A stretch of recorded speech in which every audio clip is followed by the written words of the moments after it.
3장 우리 44절에 있는 말씀 보시겠습니다. 마태복음 13장 44절까지 있는 말씀 보시겠습니다. 우리 한 절인데요. 44절 다 같이 한 목소리로 합독하시겠습니다. 시작. 천국은 마치 밭에 감추인 보화가 같으니 사람이 이를 발견한 후 숨겨도 기뻐하며 돌아가서 자기의 소유를 다 팔아 그 밭을 사느니라. 아멘.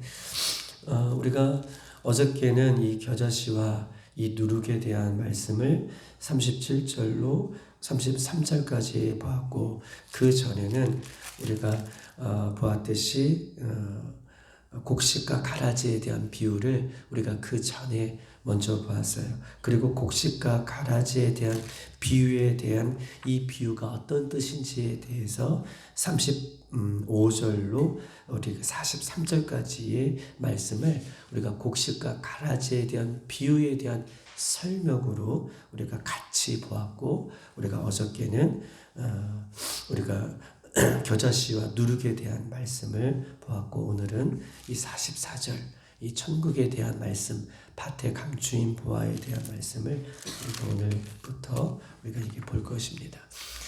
제가 2008년도에 중국에 이제 2007년도에 들어가서 2008년도에 우리가 청년들을 한 30여 명 데리고 연태라는 곳에서 배를 타고 대련이라는 곳으로 가고, 또 대련이라는 곳에서 또 버스를 타고 하얼빈이라는 곳에 가고, 또 하얼빈이라는 곳에 가서 기차를 타고 연길로 가고, 연길에서 또 차를 타고 우리가 잘 알고 있는 우리나라 백두산, 장백산까지, 중국으로는 장백산, 또 한국으로는 우리가 백두산, 이렇게 일정을 갔다 와서 또 반대로 이렇게 돌아와서 연태로 돌아가는 그런 일정을 한 비전 트립을 우리 청년들과 함께 30여 명 갔는데, 그때에 이제 하얼빈에 우리가 여름에 갔죠. 도착했을 때에 하얼빈에 우리를 맞이해 주시는 선생님이 계셨어요. 중국 현지 선생님이죠. 우리는 선생님이라고 그러고 부장님이라고도 그러고 사장님이라고 하는 우리 선교사님을 만나서 우리가 한 청년들과 함께 한 2박 3일 이제 예배하며 그렇게 모임을 가졌는데, 그 현지의 하얼빈에 가면 이제 현지의 교회들이, 이제 지하 교회들이 어떻게 형성이 되었냐면, 1층은 꽃강이나 옷가게나 이렇게 가게들이 되어 있고, 2층에 우리 대부분 중국집들은 1층에 상가가 있다면 1층 위에 바로 사람이 사는, 그러니까 상가의 주인이 사는 그런 구조로 되어 있어요. 그렇기 때문에 1층 가게가 있고 옷가게가 있고, 2층은 이제 예배당이죠.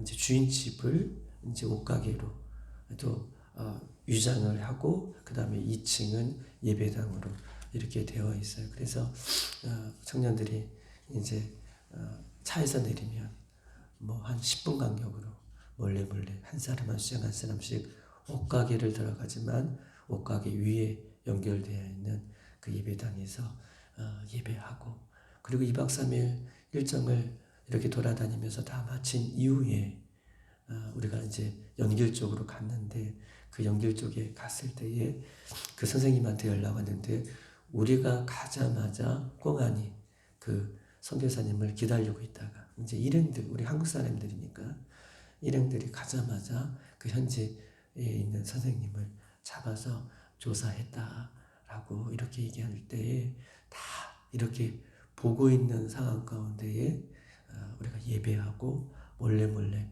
이렇게 예배했던 그 시절들이 또 떠올리고, 오늘 아침에 우리 권사님하고 우리 집사님하고 차를 타고 오는데, 중국은 18세 이상, 이제 18세를 기준으로 그 이하의 아이들에게는 신앙을 법적으로는 어떻게 모두가 중국은 신앙을 갖고 있다라고 얘기하지만, 18세 이하의 아이들은 법적으로 교회를 못 다니게 되어 있어요. 그리고 법적으로 교회를 못 다니게 하게 하는 일환으로 교회마다 CCTV가 이렇게 달려 있어가지고 예배에 어떤 사람이 오는지를 감시하고 있어요. 그래서 한 3주 전인가요? 중국 현지에서 이제 기도 제목 이제 제가 가르쳤던 함께 예배했던 이제 우리 집사님이 연락이 왔는데 18세 이하의 아이들이 예배할 수 없으니 또 교회를 그렇게 갈 수 없으니 몇몇 분들이 모여서 이제 토요일 날 장소를 바꿔가면서 모임을 갖고 어떤 분은 찬양하고 어떤 분은 예배하고 어떤 분은 말씀을 나누고 이렇게 돌아가면서 이렇게 예배하고 있다. 기도해달라.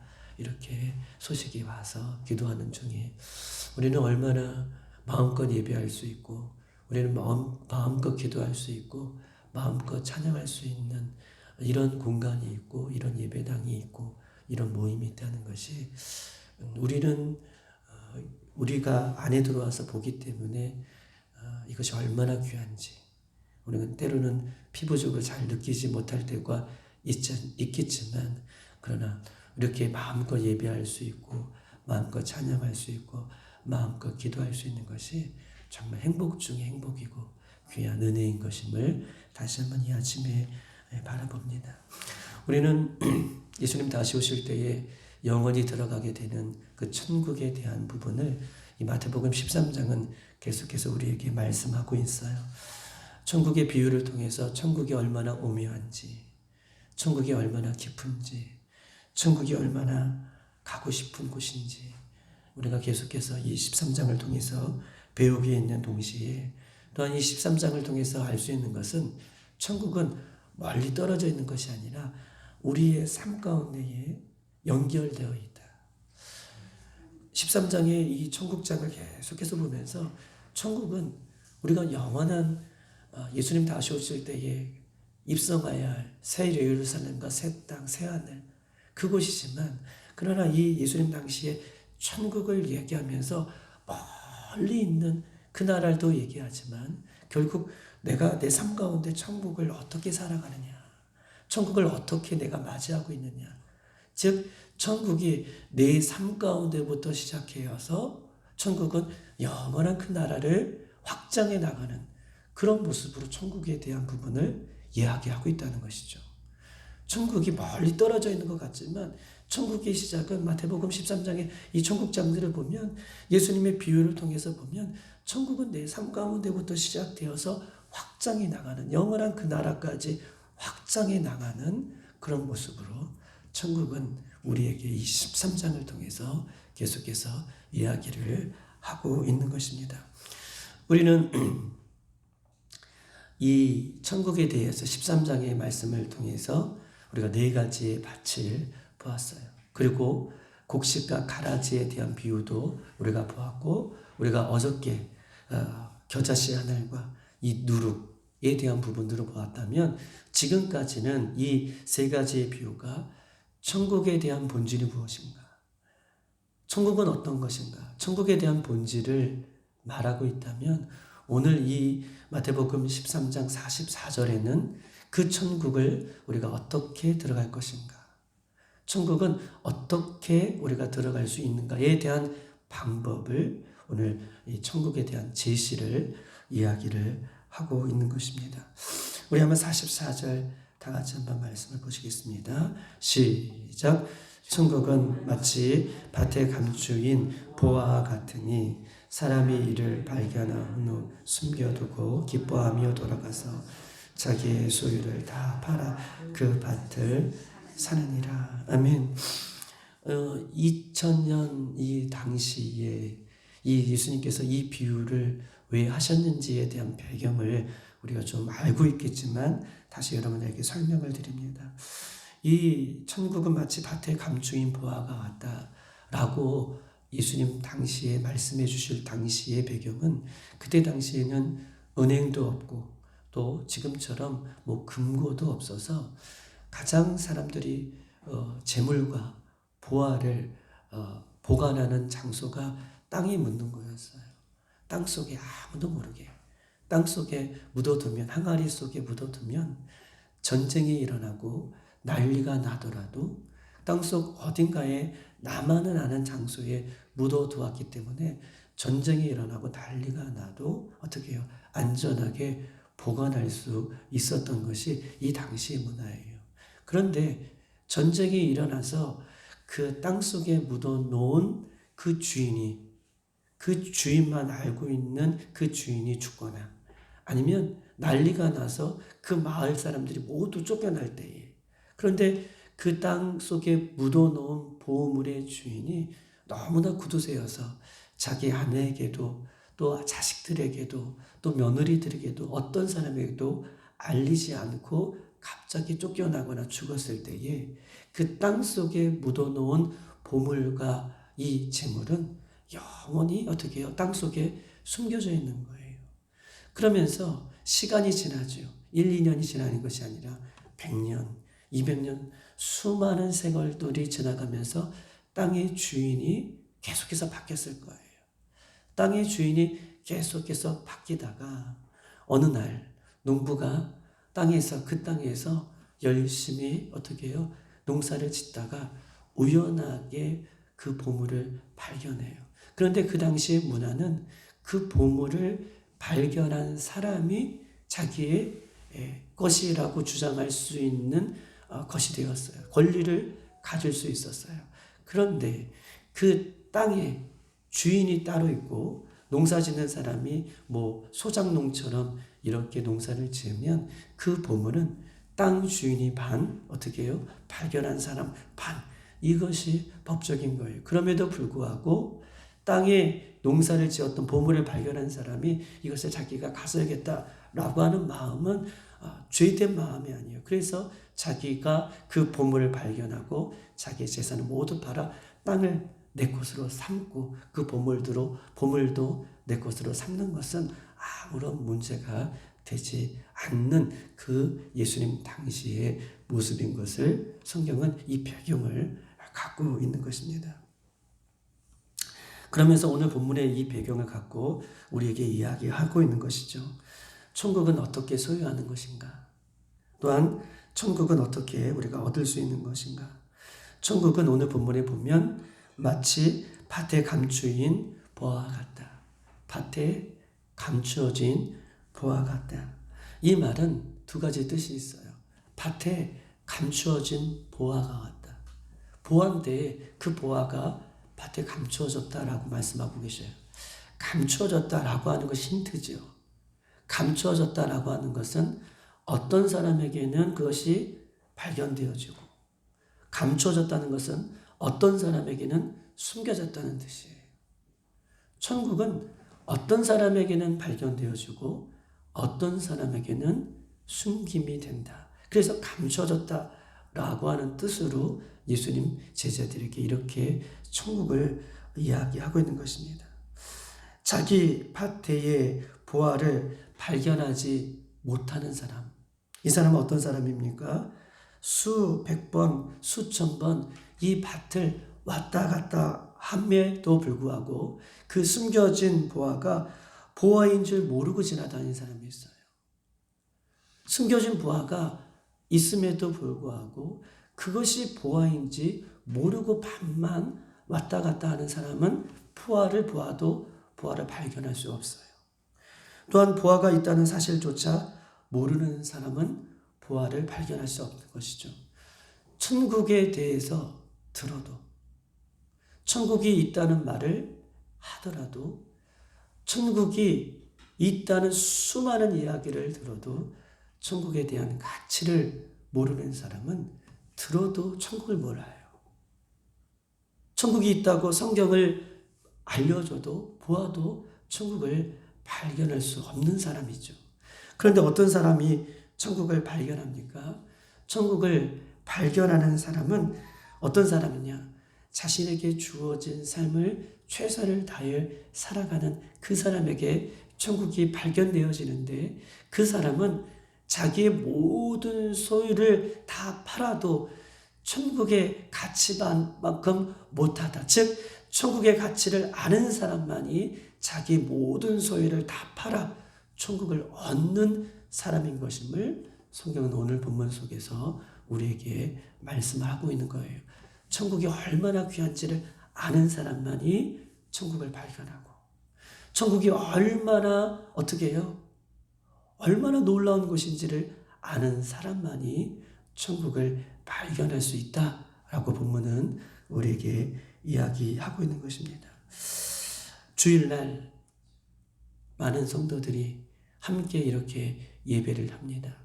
그런데 어떤 성도들은 예수님의 말씀을 똑같은 장소에서 똑같이 들을 때에 어떤 사람에게는 그 예수님의 말씀이 꿀송이보다 귀하게 달게 느껴지는 사람이 있는가 반면에, 또한 그 말씀을 통해서 마음의 부담감은 되지만 그러나 예배를 끝난 다음에는 어떻게 해요? 내 마음에 충만한 은혜가 부어져서 나도 또 이렇게 살아야지 라고 다짐하고 고백하는 사람이 있는가 반면에, 어떤 사람은 똑같은 장소에서 똑같은 말씀을 들어도 어떤 사람은 자장같이 들리는 사람이 있다라고 얘기하는 거예요. 똑같은 천국의 말씀을 들어도 천국에 대한 가치를 아는 사람이 있는가 반면에, 똑같은 말씀을 들어도 천국에 대한 가치를 모르고 그냥 지나가는 사람이 있음을 성경은 이 밭에 보화가 숨겨져 있다라고 하는 표현으로 말을 하고 있는 것입니다. 이와 같이 천국이 밭에 감추어졌다라고 하는 것은 어떤 사람에게는 발견되어지지만 어떤 사람에게는 숨겨져 있다라고 이야기하는 것입니다. 그러면 아까도 힌트를 드렸지만 이 천국은 밭에 감추어진 보화가 같다, 이렇게 말씀해 주시는 이유는 무엇입니까? 천국은 어떻게 발견할 수가 있겠습니까? 농부는요, 똑같이 매일매일 때로는 지루하고 반복되는 일상을 농부는 그렇게 살았을 거예요. 열심히 농사를 짓고 있을 때에 우연히 발견하는 것이 천국이라는 거예요. 이게 힌트예요. 천국은 어떻게 발견합니까? 농부가 열심히 농사를 지을 때에 우연히 발견하는 것이 천국이다. 이와 같이 천국도 우리의 신앙생활 속에서 똑같이 반복되는 삶 같지만, 이렇게 신앙생활을 열심히 감당할 때에 우연히 발견하는 것이 천국인 것임을 오늘 예수님은 우리에게 말씀하고 있는 것이죠. 요한복음 4장에는 수치스러운 여인이 있어요. 그 여인이 얼마나 수치스러운지 동네 사람들은 그 여인을 거부해요. 그리고 비웃음을 받았던 그 여인, 왜 비웃음을 받았냐면 그 여인에게는 남편이 무려 5명이나 있었기 때문에 동네 사람들에게 손가락질 당하고 동네 사람들에게 비웃음을 당해요. 그러나 그 동네 사람들과 함께할 수 없어서 매일 12시에 다른 사람들이 보지 않는 그 시간에 매일 물을 기르러 어떻게 해요? 그 우물가로 찾아갑니다. 그 여인은 그곳에서 예수님을 만나라고 그곳에 매일 찾아갔던 것이 아니에요. 매일 수치스럽고 매일 거북스럽고 매일 똑같은 일상이지만 그럼에도 불구하고 다른 사람이 만날 수 없는 그 우물가를 매일 찾아가죠. 그런데 놀라운 사실은 그 매일 찾아가는 그 우물가 곁에 드디어 예수님 그 여인을 만나주시고 기다리고 계셔요. 그리고 만나주실 뿐만 아니라 그 영혼의 목마름을 어떻게 해요? 그곳에서 천국의 주인이신 예수님께서 채워주시는 은혜를 그가 경험합니다. 매일 반복되는 신앙생활, 매일 반복되는 우리의 일상생활, 그러나 천국의 가치를 알고 매일매일 반복되는 일상과 매일 반복되는 신앙생활이지만, 그러나 매일 반복되는 열심과 최선을 다하여 천국을 사모하며 기다리며 매일 반복되는 믿음 생활 속에 천국은 우연하게 우리의 깊은 마음속에 새롭게 발견되는 것임을 성경 우리에게 이야기하고 있는 것입니다. 천국은 이와 같이 다른 사람은 알아주지 않을지라도 매일 반복되는 신앙생활이 힘들고 어렵더라도 매일매일 농부가 농사를 짓는 마음으로 그렇게 우리의 신앙을 지켜갈 때에 천국이 매일매일 발견되는 은혜를 오늘 예수님께서도 우리에게 새롭게 주실 줄 믿습니다. 제가 좋아하는 시 중에 여러분들에게 알려줬던 시 하나가 있어요.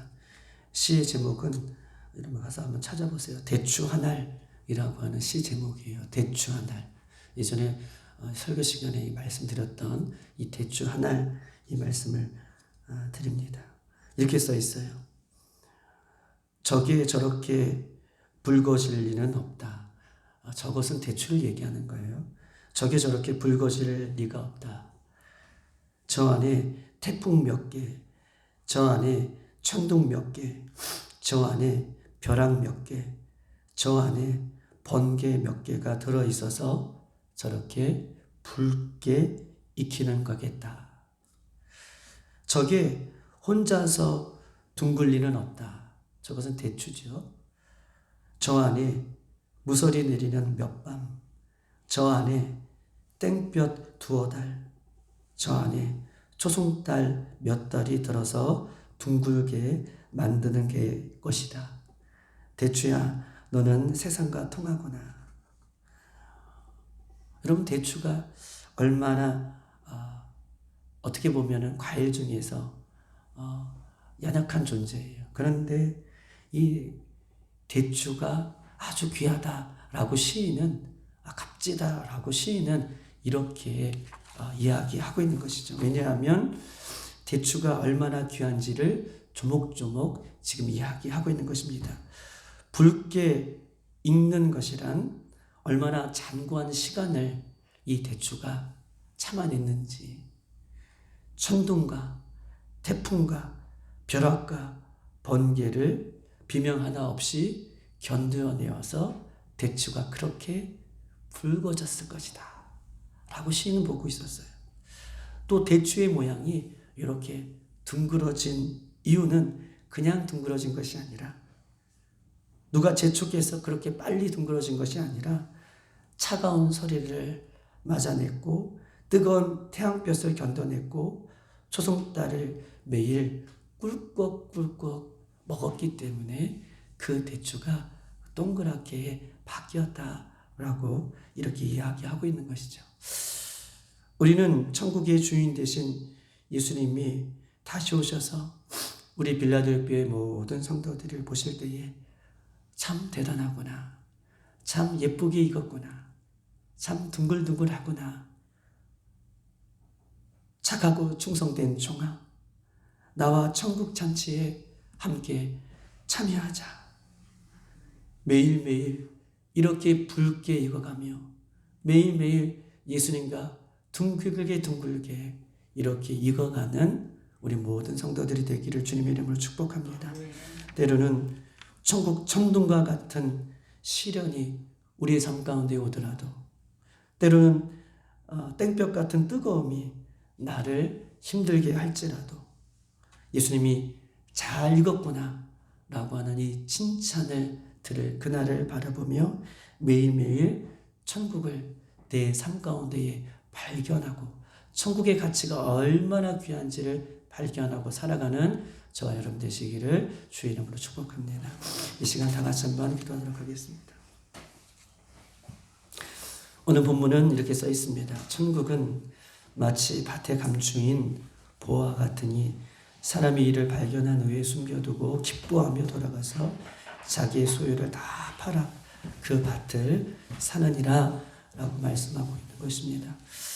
오늘 천국을 발견하는 자로 살아가게 하시고 나의 모든 것을 다 팔아 오늘도 천국을 소유하며 천국의 가치를 우리가 품고 살아가는 우리 빌라델비아의 성도들이 되어줄 수 있도록 기도하시고, 오늘 11시에 하나님 또 이 지역의 영혼을 위해서 하나님 전도하려고 합니다. 주여, 저희들의 모습은 가려주시고 천국의 주인 되신 예수님이 이곳에 선포될 때에, 이 신월동 일대에, 이 화곡동 일대에 예수의 십자가가 세워지는 놀라운 은혜가 있을 수 있도록 인도해 주셔서 오늘도 문 영혼들이 천국을 발견하며 하나님 천국 백성 되어줄 수 있는 귀한 은혜가 될 수 있도록 인도해달라고 여러분 교회를 위해서 또 오늘 전도를 위해서 여러분 개인적인 기도 제목을 위해서 우리 주여 한번 물고 기도하겠습니다.